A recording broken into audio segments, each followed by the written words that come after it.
Adler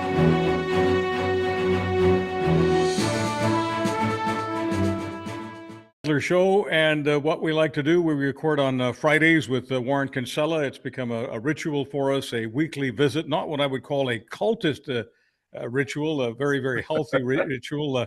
We've got a mix of sad and happy as always because, well, that's what we do. We reflect real life. Warren Kinsella, you have had so many lives, whether it's a lawyer, war room guy, public relations expert, which of course you still do as the CEO of Daisy Group. But in recent days, you have really gotten back into reporting. But before you tell us about what you're reporting on, primary material that you're gathering right now for your next post media column, if you could give the audience a sense of what this Renaissance man was doing many, many years ago when you first got interested in reporting. What brought you to the party? Yeah, you always ask the question that I'm thinking about. I just find it, in my old age, as I'm in my final chapter here, I find it kind of cool that I'm ending up doing what I did at the start when I was in my 20s and a young reporter at the Calgary Herald. And I broke the story about the Aryan nations setting up in that province and broke some other stories. And I loved investigative stuff. Some people told me I was okay at it, and became some of the books that I did. But I'm kind of at my advanced stage doing what I did at the start, and I find it that I'm loving it. And of course, journalism, as you and I both know, ain't what it was 40, 30 years ago. Um, it's very different. Here we are on this platform. Who would have thunk it? But it's fun to get back to calling people and taking notes and going through documents and trying to find the bad guys and figure out who the good guys are. It's fun to be doing that work again. So, Woodward and Bernstein, famous for Watergate, of course, and the investigation they did into Watergate, which led to the impeachment and exit of Richard Milhouse Nixon. One of the phrases that everybody remembers, whether it's because they read the book about them or whether they watched the movie with Dustin Hoffman and Robert Redford, is the phrase "follow the money." Warren Kinsella, in reporter mode, has been following the money lately. What's that money trail about, and where is it leading you? Well, as you know, I've been involved in politics for many years. And one of the things, whether you're a journalist or you're a political hack, you can go into a campaign office and see if they're winning or losing. But you could also look at a rally or a protest or some gathering of people and see if it's professional or not. And what I was always struck by is prior to October 7th, the anti-Israel protesters, there weren't many of them. They were few and far between, and they were a pretty ragtag bunch. October 7th happens, and it's this dramatic transformation where you were getting huge crowds, professionally rendered signs and flags and banners. They've got organizers, they're handing out food and drink and so on. And so I did what any political person would do is, who's paying for this? Like, there's money now involved in this. So I started digging into it. And just in one province on Vancouver Island in Victoria, I found, for example, a group called the Plenty Collective, who had been organizing anti-Israel protests for some months, which is fine. They're permitted to do that under our Constitution. It's constitutionally protected. But it turned out that they were paying people to show up as much as $20,000 a month. I dug further into it. Looks like they and some allied organizations have received money from government, and and it kind of goes on from there. So I guess the upshot of it is, Charles, that these protests you're seeing on TV, they may look formidable and they may look scary, but the thing that I'm increasingly believing is that many of the people that you're seeing on the screen, perhaps even most, are kind of paid actors. They're paid to be there. And that changes the complexion of the whole thing. So you've been writing about this in your post-media columns, and you've got another one coming up. Let's keep following the money here, and specifically, where is it coming from? Which organization? Which country? Iran. Iran. And, if you look at all of the evil, all of the trouble that's happening in the world, the majority of it goes back to Iran. If you follow the money there, they're backing the Houthis, who shut down 70% of the shipping traffic in the Red Sea. They have bombed Pakistan, Iraq, and Syria in the past week. And of course, they've been supplying Hezbollah and Hamas with billions in armaments for a much longer period of time. And so I don't want to scoop myself, but I've got a story coming out on the weekend in Post Media showing that Iran is behind activity not only in those places that I just listed, but also in places like Canada, involvements with anarchist groups and others, and money going back and forth, wire transfers, so on. I've got some of those documents now. I've been going through it with cyber detectives, and I got a pretty good story coming on Sunday that makes clear that the ultimate benefactor of all of this anti-Semitism and this anti-Israel stuff and this anarchy, this chaos that's happening in the streets, the ultimate beneficiary is the Iranian regime. So I wouldn't be doing my job on this particular podcast if we're talking about money, if I didn't ask a central question here. Where is the Iranian regime getting its money from to do all of this? Well, it has been quite adept at circumventing the trade restrictions that exist. Like, for example, Canada has had trade restrictions on Iran for more than a decade. And so it's effectively a law. You're not allowed to do any business with Iran. Technology, obviously, anything that could be used in a nuclear capacity. And most other civilized nations have the same thing. But Iran, making use of proxies, making use of willing partners like South Africa, who recently brought this action against Israel at the International Court of Justice, have been assisting it in circumventing those rules. Their two biggest benefactors, Russia and China. And so anybody listening to all this alphabet soup of countries and organizations, why are they doing this? Russia, China, Iran, and their proxies have a compelling self-interest in destabilizing democracy in the West, where we are. And they've been at work at that for many years. And they become much more aggressive and much more effective at what they do. So let's go to the politics of this. There is only one superpower. There are all these other powers who want a piece of it all. But let's face it, the only superpower in the world right now, especially if we're following money, is the United States. The government is being led by Joe Biden. He's in the White House.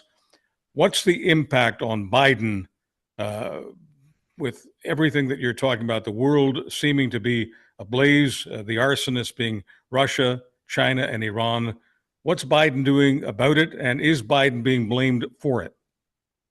Well, he's bombing the Houthis with the support, I'm pleased to say, of Canada. I applaud the Trudeau government for participating in that effort, which involves the Brits and other countries to eliminate the Houthi threat in the Red Sea.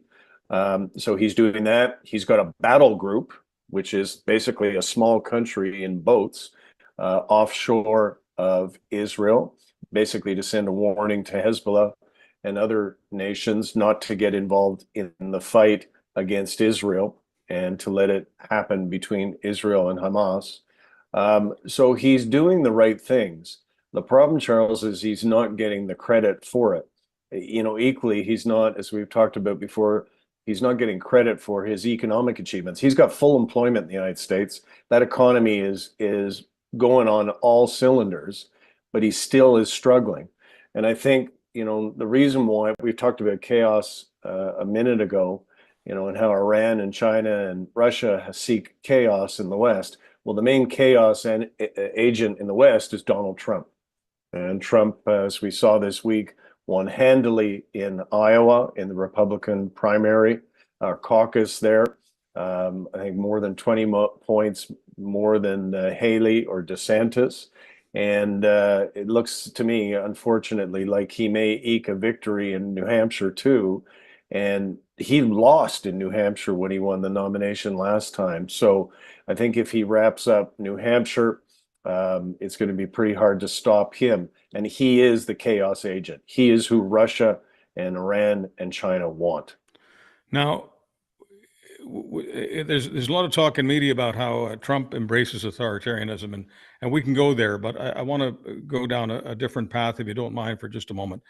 What's the Trump position, and frankly, the Nikki Haley position as well, when it comes to Joe Biden's responsibility for feeding Iran and threatening the planet? Well, it's very, the foreign policy of Trump is actually difficult to figure out. He was a sworn enemy of North Korea, and then he declared the North Korean dictator his best friend. He was critical of the Chinese and then favorable towards the Chinese. So trying to look through the entrails and figure out his foreign policy in any given time is hard to do. For example, right now, Charles, reporters, for obvious reasons, have been looking very closely and asking a lot of questions. Does Donald Trump still favor withdrawing from NATO? That was his previous stated position. Well, he's got a much more professional campaign staff now. They're better at spotting bear traps, and they're just not answering that question. That should concern us all. Haley, on the other hand, I think is a more predictable element. Her record is there for everybody to see. She was under Trump the ambassador of the United States to the United Nations, and the positions that were articulated there, are my understanding, are more hers than they were Donald Trump's. It was a more reasonable American voice on the world stage. So, my full disclosure, I've worked for Joe Biden in the last presidential campaign in the lead up to it. So as you know, I favor him. But if I can't have him, I want to have Nikki Haley because she seems to be sane. And she's got a public record that we can take a look at. She's done some things that are really stupid, like her comments about slavery. She kind of bobs and weaves on racism. I don't know why she just doesn't say Trump is a racist. He's been making racist statements about her, but she's obviously far better than the alternative. But unfortunately, the alternative at this point is Donald Trump, and it looks like he may win. Aren't Donald Trump and Nikki Haley on the same page in saying that Joe Biden has screwed up big time by sending billions of dollars to Iran and trying to get Iran back into the game of limiting nuclear weapons and in return freeing up money that was in bank accounts in the United States, sending it to Iran? You're maybe a full-time journalist right now. What's the reality of that? What's the reality behind the allegation made by Trump and Haley and most Republicans that Joe Biden is responsible for billions of dollars going to Iran, which is being used to do all the things that we've just been talking about, creating chaos? Well, it's a ridiculous allegation to say that Biden in any way favors Iran or the Iranian regime or what they are up to. I mean, he's bombing the living shit out of one of their proxies in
develop a nuclear weapons program as they've been doing. They've been saying back to the West, well, if you want us not to do that, you've got to pay for the privilege. And so there's been a back and forth on that. Biden came into power on a promise to have some kind of engagement with Iran. He has done that. Does he regret that? It is possible, because it's, as we're now seeing in Israel, in Yemen, and in other places, Iran has possibly taken it as a license to become even more aggressive and destabilizing than before. So I'm not giving Trump and Haley credit for their criticism. And Trump's a madman, so it's hard to figure out what goes on in his tiny skull at any given time. But there may be criticism that can be fairly made that the Iranians fooled us to some extent. So would it be fair to say that if Warren Kinsella was running a Republican war room, and you've been talking about how Trump has a much more professional staff. So if a professional like you was running, whether it's the Trump war room or the Haley war room, irrelevant to me on this issue, if you were running the Republican presidential war room, would you be making the case that Joe Biden has put money into the hands of Iran? Yeah, and they have done that, and they will. If you look at Haley last night in the town hall that I believe was on CNN, she was much more critical of Biden on issues like that than she was of Trump. For every mention she made of Trump, she had three of Biden. So she's focused on Biden, and so that criticism is there, and it'll keep coming. How much do American voters care about foreign affairs? Not a ton, not a lot. And we've seen this in the past. They don't really pay attention to these foreign wars, and 4% of Americans have a passport. They tend to look inward much more than Canadians and Europeans do. So can the needle be moved by foreign affairs issues? I don't think so. I think the ballot question may become on the international affairs front in the United States. Aren't you tired of all these wars? Aren't you tired of all this fighting? Bring in a strong man like Donald Trump, and he'll stop all the wars. He won't, of course. He's going to make it worse, but some suckers may buy that one. I think it may be Warren Kinsella in the last 25 years who taught me that the way to make foreign policy politically weaponized is to turn foreign policy into a national security issue. Isn't it true that between what's happening on the southern border and what's happening in the Middle East, whether it's Donald Trump or Nikki Haley, the Republicans will be able to make the case that Joe Biden's chaotic management is impacting on national security, public safety in the United States? Yeah, absolutely. And, that's the argument. That's exactly the argument that's being made by the majority of Israelis in Israel who want Netanyahu out. Exactly that, which is you've imperiled our security with your chaotic reign, and you're not getting the job done. And so, God forbid if there's a terrorist incident between now and the next presidential vote next November, that will accrue to the benefit of whoever the Republican nominee is, and likely Donald Trump. Let's bring it to Canada. What's the horse race looking like right now? And when I say right now, I think it's fair to say we're at least 18 months away from the next election. What are we looking at? Well, I'm not so sure. What I'm hearing, and some of my colleagues are hearing, is, Trudeau obviously benefits politically if Trump's on the ballot in the United States. The world does not benefit, but he can then point to the United States and say, look, you need an antidote to what's going on there.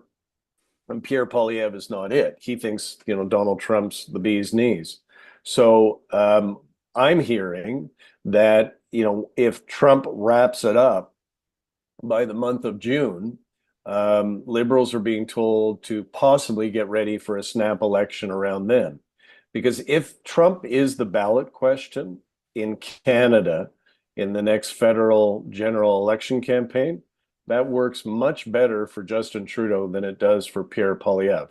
As to whether, that those events will come to pass, who knows? In terms of the polls right now, Poilievre is still winning. On the day I was up in Ottawa for Chrétien's 90th birthday party, we can talk about that in a minute if you like.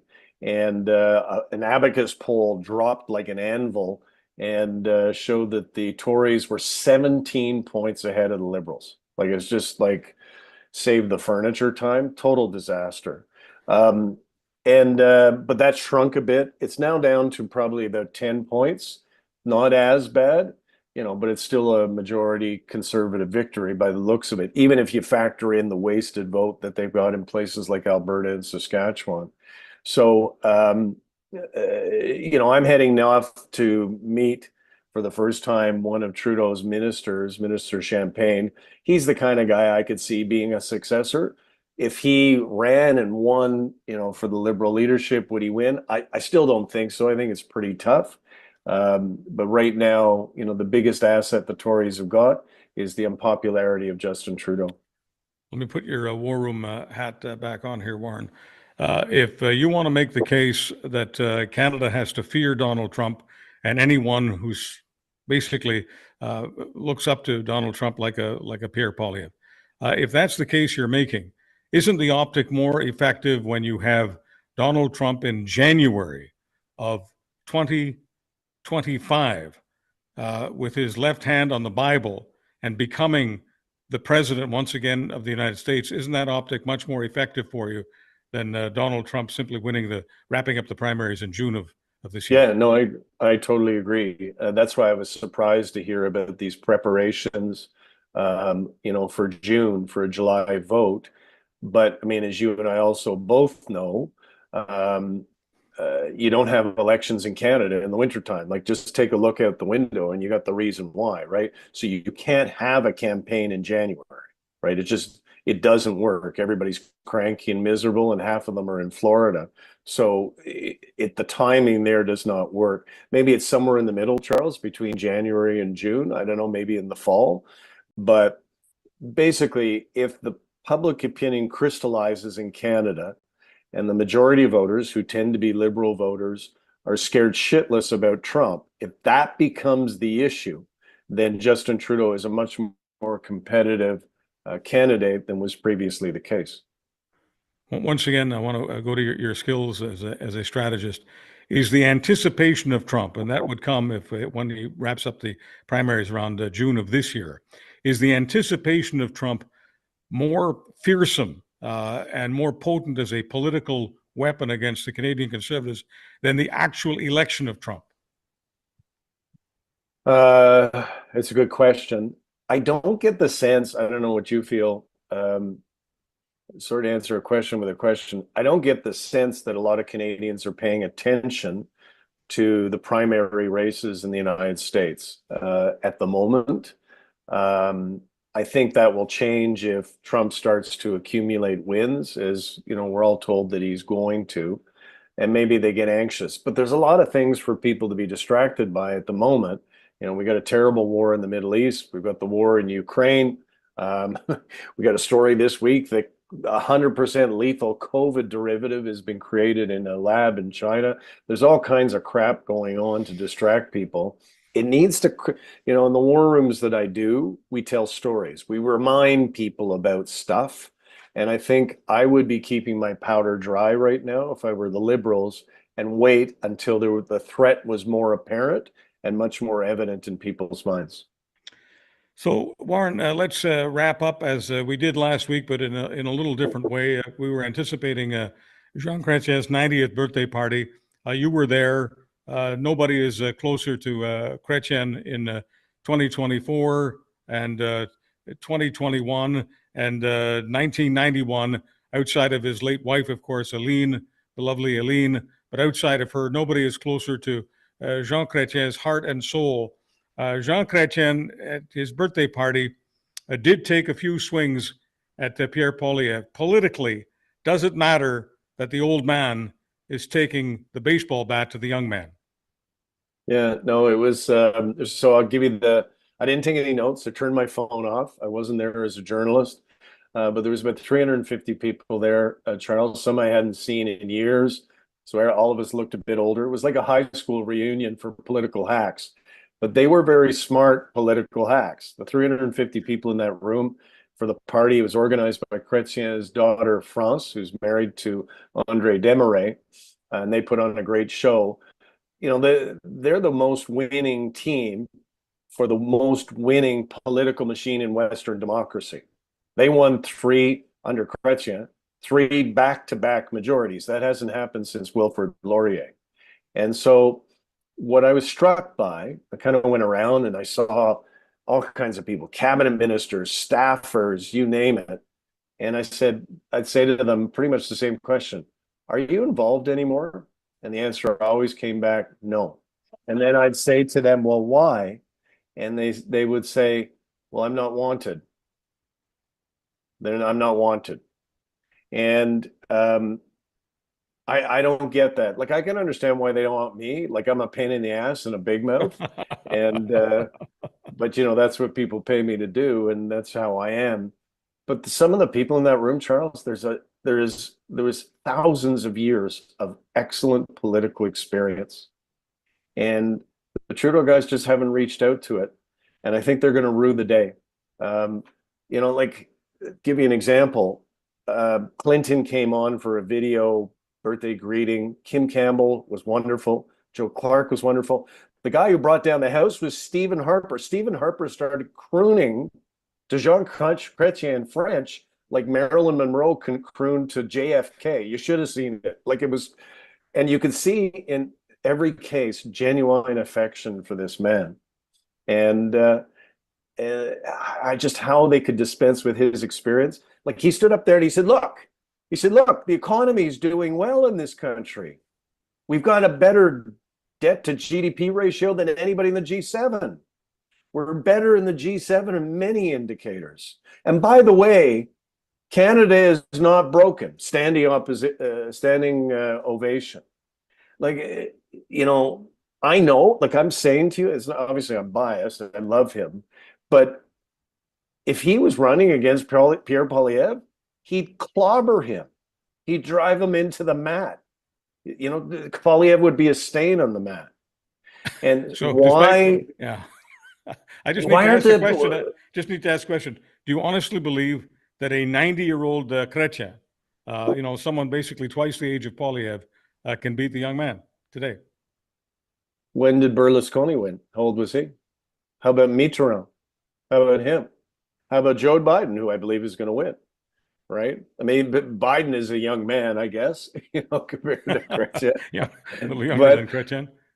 Yeah, for sure. Our politicians are getting older. The median age on Parliament Hill is 55, I believe. So, it's not the numbers on your birth certificate, in my opinion, ever, because Donald Trump's going to be 82, 80 as well.